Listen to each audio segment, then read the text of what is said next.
All right. Hello, everyone. So today we're going to talk about the pH scale and what it means. I'm also going to give you some new equations that you're going to learn how to use. Okay. So, first and foremost, let's talk about the pH scale. So, this is a scale that's going to indicate how acidic or basic a solution is. It's from 0 to 14. So, the really low pHs are going to be below 7. Those are our acidic pHs. So, the lower the pH, the more acidic the solution. And then the higher the pH, the more basic the solution. Right. So, our basic solutions are going to be above a pH of 7. Now, this is a log-based scale, so this is based on the power of 10, and what this pH number is telling you is it's telling you the concentration of our protons or H plus ions in solution. Now, we know that when those protons are in solution, they're going to combine with water, so really this can be used interchangeably with like the hydronium, H3O plus ions in solution as well. So we're giving a measure of the protons, H plus, and basically the hydronium ion concentration. So again, this is our pH scale. Now, like I just said, it's a measure of the concentration of H plus. And so when we have a pH of 1, really this concentration is at 10 to the negative 1. So this is 0.1 molar concentration. If I have a pH of 2, that gives me that the H plus ion concentration is 10 to the negative 2 molar or 0.01 molar, and so on and so forth. So if we're comparing a pH of 4 and a pH of 6, it's not a difference of 2. It's actually going to be a difference of 10 to the second power, which is 100. So again, this pH scale is from 0 to 14, but really we use the log-based scale because we have such a wide range of H plus, the amount of H plus ions and therefore the H plus concentration. So we need to use a more manageable scale. So that's why we use a log-based scale in order to give the concentration of those things in solution. And just going farther here, an acid that has a pH of 4 has 100 times the hydronium ion concentration than an acid that has a pH of 6. All right, so this P notation, it's just a math notation meaning negative log. All right. So what that means is that if I have something like px, it's negative log x. Now here's some silly chemistry jokes. If I have p cabin, that's negative log cabin. If I have negative log p soup, that's p soup. If I have negative log terpan, that is p terpan. Do we get it? You see where I'm going with this? I hope. So if we have pH, what that means is it's a negative log of the H plus concentration. And then we also can have a pOH, which I'll talk about in a second, and that's going to be the negative log of the hydroxide ion concentration. So this is where we get our first two equations that we're going to be using this unit. It's pH equals negative log H plus, and then pOH equals negative log OH minus concentration. So pOH is the opposite of pH. And so if I look at my pOH scale here, I can see that acidic solutions have a very high pOH, whereas basic solutions have a very low pOH. And that makes sense, right? Because basic solutions are going to have a higher concentration of hydroxide ions, OH minus ions. So we're going to have a lower pOH. Just like acidic solutions have a high concentration of H plus ions, so we have a low pH. So that equation pOH equals negative log of the hydroxide ion concentration. And then we also get another equation here, which is pH plus pOH equals 14. And we can see that here, right? If I look at the pOH, it's 11, the pH is 3, 11 plus 3 is 14, 8 plus 6 is 14, 3 plus 11 is 14, 1 plus 13 is 14. So if you have pH, you can find pOH and vice versa. All right, so we've learned three equations so far. We've learned that the pH equals the negative log of the H plus concentration. We've learned that the pOH equals negative log of the hydroxide ion concentration.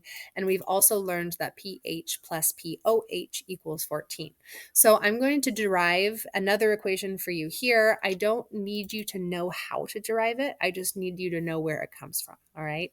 So this is my pH equation that I just taught you. Now, if I divide or multiply both sides by -1, I get negative pH equals log of the H plus concentration. Now, my next step here is I want to make both sides exponents of 10. And the reason I do that is to get rid of the log here. So just like you would, here up top, I divided both sides by -1, or like if you wanted to get rid of something that was divided, you would multiply both sides by that thing. You're doing the opposite, right? So in this case, I am doing the opposite of the log in order to get rid of that log. So I make both sides exponents of 10 here. And so I get 10 to the negative pH equals 10 to the log of the H plus concentration. And that log will cancel out. And what I get here is 10 to the negative pH equals my H plus concentration. So this is my fourth equation. Now, of course, I know that I have an equation for pOH, so I can also do the same thing with that equation here. And so I have my H plus concentration equals 10 to the raised to the negative pH, and my OH minus, my hydroxide ion concentration equals 10 raised to the negative pOH. So now I have 5 equations that I can use, and you'll see on the next slide I have an example of the type of problem that you will see with these. So here's my example problem. It just says example under my little, picture, so you're not missing anything there. It says, what is the pH, pOH, and hydroxide ion concentration of an HCl solution that is 0.0025 molar? Now, you all don't know this yet, but there is a difference between weak acids and strong acids. Strong acids will dissociate completely in solution. So HCl, hydrochloric acid, is a strong acid.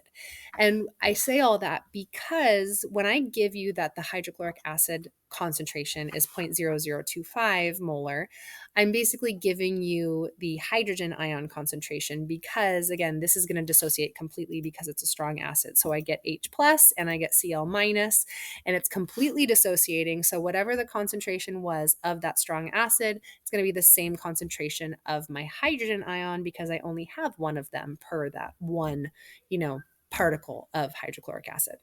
So what that means, all that to say that my hydrogen ion concentration is 0.0025 molar. So because I know this hydrogen ion concentration, I can find the pH. I know pH equals negative log H plus concentration. So plugging in that 0.0025, I get negative log of 0.0025. Now on your calculator, when you do this, you want to use this negative button. Don't use the subtract button before you press log. You're going to get an error message. And then the log button on these calculators I have in the classroom is right here. Okay, so you just hit negative log and then 0.0025, and you end up getting 2.6 for your pH, which makes sense because it's an acidic solution. Now, the next step here is I want to find pOH and my hydroxide ion concentration. So from pH, I know that pH plus pOH equals 14. So now I can find my pOH. It's just going to be 14 minus my pH. So subtracting 2.6 from 14, I get 11.4 for my pOH. Now that I have pOH, I can use my last equation to find my hydroxide ion concentration, which is going to be 10 raised to the negative pOH, which is 10 raised to the negative 11.4. And then that, when I plug that into my calculator, it's just 3.98 times 10 to the negative 12 molar. Now remember, this is just scientific notation, this number right here. Okay, so it's just 0.0000000000398 molar. So it's just a very small concentration of hydroxide ions.